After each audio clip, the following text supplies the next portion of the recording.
हम आज जिस मूवी के एक्सप्लेन कर रहे हैं वो है द कश्मीरी फाइल। इस वीडियो का उद्देश्य किसी की भी भावनाओं को ठेस पहुंचाना नहीं है। मैं नहीं जानता ये स्टोरी कितनी सच्ची है और कितनी झूठी, मैंने तो बस इसे एक्सप्लेन किया है। So guys, without wasting your time, let's begin the explanation. Movie की शुरुआत में हमें 19 जनवरी 1990 में कश्मीर का सीन दिखाया जाता है, जहां हम शिव और अब्दुल नाम के बच्चों को अपने दोस्तों के साथ क्रिकेट खेलते हुए देखते हैं। शिव अपने मैच में अच्छा परफॉर्म करने के बाद सचिन का नाम लेने लगता है और वहां मौजूद कुछ लोगों को ये चीज पसंद नहीं आती और वो कहते हैं कि ये पाकिस्तान है, इंडिया नहीं, यहाँ सचिन की नहीं चलती। और वो लोग ये बोलकर शिव को मारने लगते हैं, जिसके बाद उसका लंगोटिया यार अब्दुल उसे बचाकर वहाँ से लेकर किसी तरह से भाग जाता है। इसीलिए कहते हैं कि दोस्ती में कोई मजहब नहीं होती। गाइस, कहते हैं कि 1990 कश्मीर का वो वक्त था जब कश्मीरी पंडितों को वहाँ से रहने का हक छीना जा रहा था और इस पूरे आतंक को लीड करता था फारूक अहमद दर, जिसे लोग बीटा कराटे के नाम से भी जानते थे। और वो सभी को इकट्ठा करके अपना बोल वचन दे रहा था कि अगर ये वतन हमारा है तो इस पर हुकूमत भी हमारी होगी।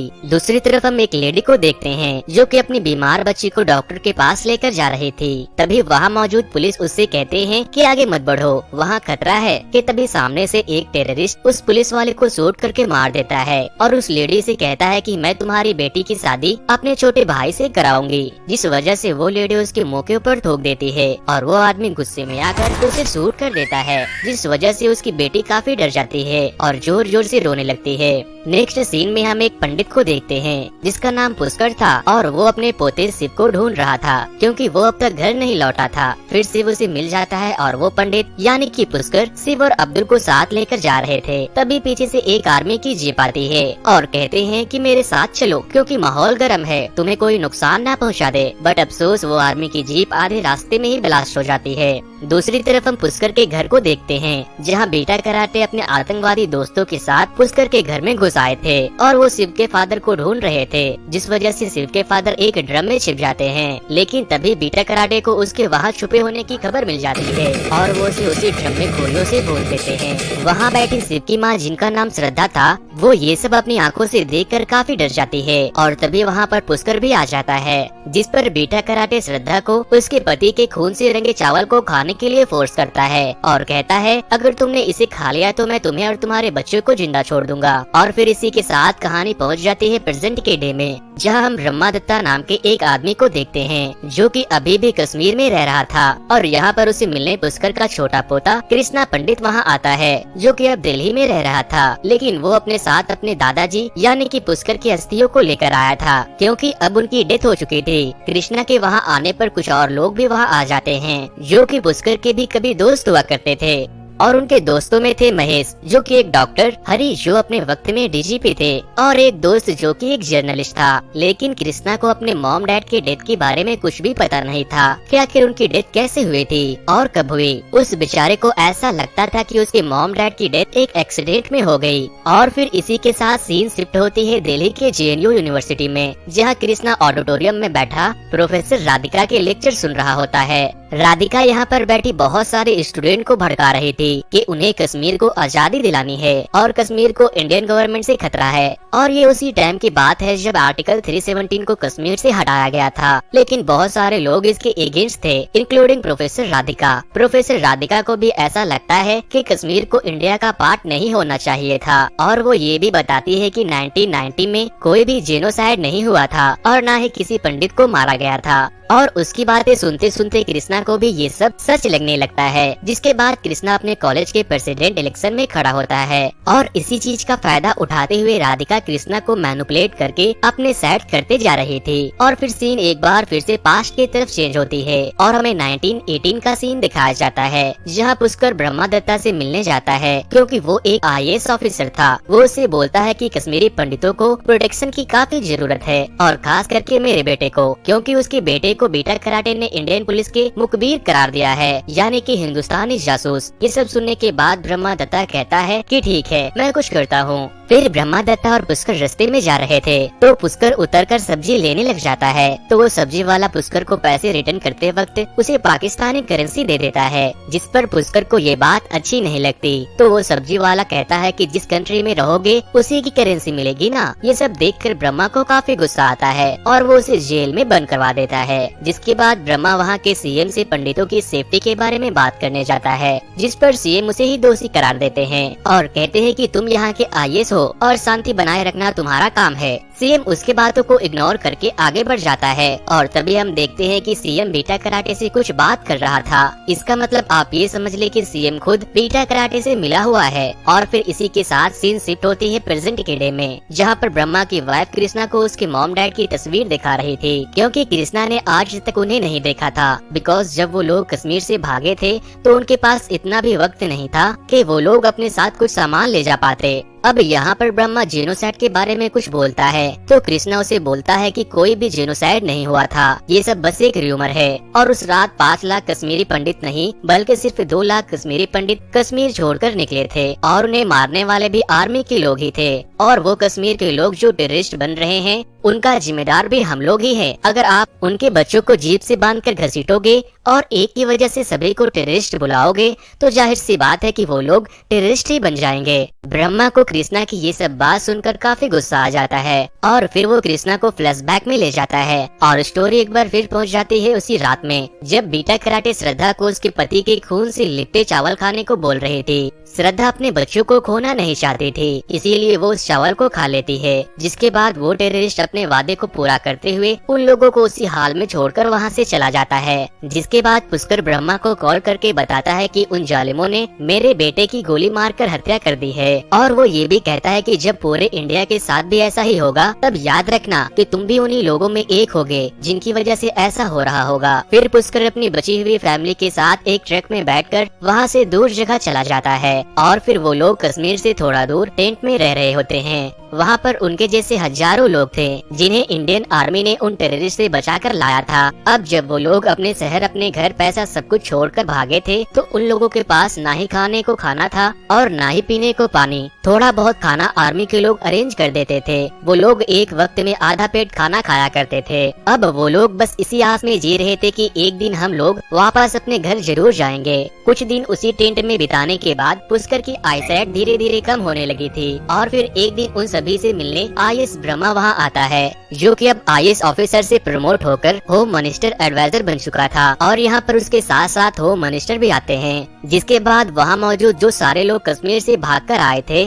वो लोग अपनी अपनी प्रॉब्लम को बताते हैं। तभी पीछे से पुष्कर एक पोस्टर लेकर सामने आता है और आर्टिकल 370 को हटाने की मांग करता है। यहाँ पर ब्रह्मा पुष्कर को देखकर काफी बुरा फील करता है, क्योंकि उसकी आंखें काफी हद तक खराब हो चुकी थी और वो अब पूरी तरह से मेंटली डिस्टर्ब भी हो चुका था, जिस वजह से वो ब्रह्मा को पहचान भी नहीं पाता। जिसके बाद ब्रह्मा पुष्कर के फैमिली से मिलता है और वो कहता है कि वो उन्हें पास में एक घर दिला सकता है और एक जॉब भी दिला सकता है। जिसके बाद श्रद्धा ब्रह्मा की बात पर एग्री हो जाती है। अब नेक्स्ट सीन में वो लोग उसी घर में रहने लगते हैं, पर यहाँ पर हालात भी कुछ ठीक नहीं था। दूसरी तरफ हम बीटा कराटे को देखते हैं, जो खुद एक टेररिस्ट था और फिर भी वो मीडिया तक पहुँच जाता है और वहाँ पर उसका एक इंटरव्यू भी होता है, जिसमें बीटा कराटे कहता है कि मैंने सिर्फ 20-25 लोगों को ही मारा है, क्योंकि वो लोग आरएसएस के थे और वो खुद को एक फ्रीडम फाइटर बता रहे थे। और इन सब चीजों को टीवी पर देखकर पुष्कर को बहुत बुरा लगता है और कहता है कि ये मीडिया तक पहुंच गया, कुछ दिनों बाद पीएम तक पहुंच जाएगा। मैं इतने सालों से कोशिश कर रहा हूँ पीएम तक पहुंचने की।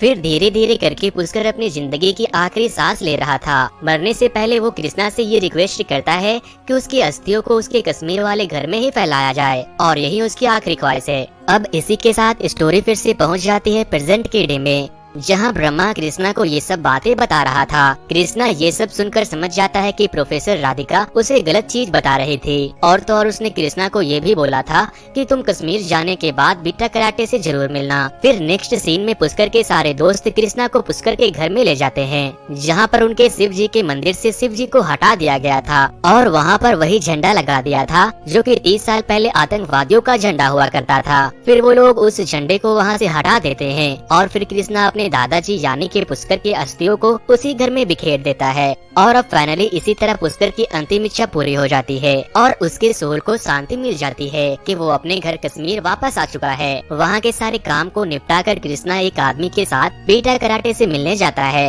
और वो आदमी कोई और नहीं बल्कि उसके भाई शिव का बचपन का दोस्त अब्दुल था। फिर रास्ते में कृष्णा अब्दुल से सारी बात पूछता है कि आखिर उस वक्त हुआ क्या था। अब्दुल अपने जुबानी सारी बात उसे बताने लगता है और कृष्णा उसकी सारी बात अपने फोन में रिकॉर्ड करता है। अब्दुल उसे बताता है कि मैं और मेरा परिवार कभी भी कश्मीरी पंडितों के अगेंस्ट में नहीं थे, बल्कि शिव तो मेरा बहुत ही अच्छा दोस्त था। और जब तुम्हारा परिवार उस घर को छोड़कर भाग रहा था तो मेरे अब्बू ने उन लोगों की काफी ज्यादा मदद की थी। अब यहाँ पर हम देखते हैं कि कृष्णा बीटा कराटे के पास पहुँच चुका है और बीटा कराटे भी कृष्णा को यही बोलता है कि उसने किसी को भी नहीं मारा था और कश्मीरी पंडित खुद ही ये जगह छोड़कर जा रहे थे और उन्हें मारने वाले आर्मी के लोग थे। और बीटा यहाँ पर अपना कंपैरिजन भगत सिंह और महात्मा गांधी जैसे फ्रीडम फाइटर से करता है। ये सब सुनने के बाद कृष्णा को लगता है कि बीटा बिल्कुल सही कह रहा है और इसी बात पर वो जाके ब्रह्मा से झगड़ा भी कर लेता है और उसे खूब खरी खोटी सुनाता है। अब जब पानी सर से ऊपर चली जाती है तो ब्रह्मा गुस्से में आकर कृष्णा के सामने 3 फाइल रख देता है। जब कृष्णा उस फाइल को पढ़ता है तो उसके तो होश उड़ जाते हैं क्योंकि उसमें उसके भाई शिव और उसकी माँ का भी फोटो था और उसे बीटा कराटे ने ही मार दिया था। ये सब जानने के बाद कृष्णा वापस से अपने कॉलेज में जाता है जहाँ वो प्रोफेसर यानी कि राधिका एक सॉन्ग गा रही थी जो सभी स्टूडेंट को कश्मीर को लेकर मिसगाइड कर रही थी। फिर राधिका कृष्णा को स्पीच देने को बोलती है क्योंकि वो उस कॉलेज का प्रेसिडेंट बनने वाला था। और अब वो वक्त आ जाता है जब कॉलेज के सारे लोगों को सच मालूम चलने वाला था। कृष्णा मैक लेकर कहता है कि बहुत साल पहले एक ऋषि मुनि कश्मीर गए थे जिनका नाम था ऋषि कश्यप और उन्होंने वहाँ पर काफी वक्त तक श्रद्धा की और ज्ञान हासिल किया और उन्हीं के नाम पर इस स्टेट का नाम कश्मीर पड़ा। और ऐसे ही करते करते बहुत सारे ऋषि मुनि और ज्ञानी लोग कश्मीर गए और वहाँ पर बहुत सारे रिसर्च की और इसी तरह बहुत सारे पंडितों ने मिलकर कश्मीर को बसाया। पर एक दिन वहाँ पर कुछ टेररिस्ट आए जो कि शुरू में तो वहाँ पर पनाह लेने के लिए आए थे और कश्मीरी पंडितों ने उन्हें रहने दे दिया और धीरे धीरे करके उन्हें पता चला कि कश्मीर कितना ज्यादा खास है और फिर उन्होंने वहाँ पर कश्मीरी पंडितों पर ही अटैक करना शुरू कर दिया। उन्होंने कश्मीरी पंडितों को मारा, उनसे जबरदस्ती कलमा पढ़वाया, जबकि इस्लामिक बुक में ये लिखा है कि किसी को भी जबरदस्ती कलमा पढ़वाना या मुसलमान बनाना सख्त मना है। लेकिन उन जालिमों ने सिर्फ पंडितों को ही नहीं मारा, इवन जो मुस्लिम भी उनके खिलाफ आवाज उठाते थे उन्हें भी मार दिया जाता था और उसे इस्लाम का दुश्मन करार दिया जाता था। और इसी तरह उन्होंने धीरे धीरे मेजोरिटी में रहने वाले कश्मीरी पंडितों को वहाँ पर माइनॉरिटी में बदल दिया और बाकी के 5 लाख पंडित वहाँ से भाग गए, जिस वजह से बहुत सारे हिंदू मुसलमानों के बीच की दोस्ती टूट गई। आज तो हमारे पास पूरी पावर है कि हम लोग वहाँ वापस से जाकर रह सकते हैं और कोई हमें ऐसा करने से रोक भी नहीं सकता। बट कश्मीरी पंडितों को उनके ही घर से निकाल कर भगा दिया गया और वो लोग अपने घर जा भी नहीं सकते थे। उसकी पूरी स्पीच में लोगों ने उसे कई बार रोकने की कोशिश भी की, पर अब कृष्णा का सच समझ में आ गया था और वो इसीलिए बिना रुके बोलता गया। कृष्णा ये भी कहता है कि हमारे नेता लोगों को सिर्फ मसाला चाहिए, उन्हें बस इंडिया पाकिस्तान करने वाला चाहिए, लेकिन कोई भी भूखमरी की बात नहीं करता, कोई किसी कमजोर पे हो रहे जुल्म की बात नहीं करता। और हमारे भोले भाले हिंदू मुसलमान भाई उनके बातों में आकर आपस में लड़ मर जाते हैं। जिसके बाद कृष्णा रोते हुए अपनी माँ यानी कि श्रद्धा और अपने भाई शिव की स्टोरी बताता है और फिर इसी के साथ कृष्णा की स्पीच फ्लैशबैक में पहुंच जाती है जिस दिन उसकी माँ और भाई को मारा गया था। यहाँ पर हम देखते हैं कि पुष्कर अपने फैमिली के साथ घर में रह रहा होता है और फिर एक दिन बीटा कराटे और उसके लोग यहाँ पर आर्मी के ड्रेस में आ जाते हैं और उस पूरे एरिया पर भी कब्जा कर लेते हैं जिसे IS ब्रह्मा ने उन लोगों को रहने के लिए दिया था। बीटा वहाँ पर कब्जा करते ही श्रद्धा को मोलेस्ट करना शुरू कर देता है और फिर एक के बाद एक सभी को मौत के घाट उतार देता है और इसी के साथ ये मूवी यहीं पर खत्म हो जाती है। तो दोस्तों, इस वीडियो को खत्म करने से पहले मैं आपको एक जरूरी बात बताना चाहूंगा कि मैं नहीं जानता कि इस मूवी की स्टोरी कितनी सच्ची है और कितनी झूठी। मैंने तो बस इस मूवी की स्टोरी को एक्सप्लेन किया है, बाकी आप खुद समझदार हो। और जो लोग भी मेरे चैनल पर नए आए हैं वो इस वीडियो को लाइक करके मेरे चैनल को जरूर से सब्सक्राइब करें और मुझे कमेंट करके जरूर बताएं कि इस स्टोरी के बारे में आप क्या सोचते हो। फिर मिलता हूँ किसी और मूवी की एक्सप्लेनेशन के साथ। Thank you.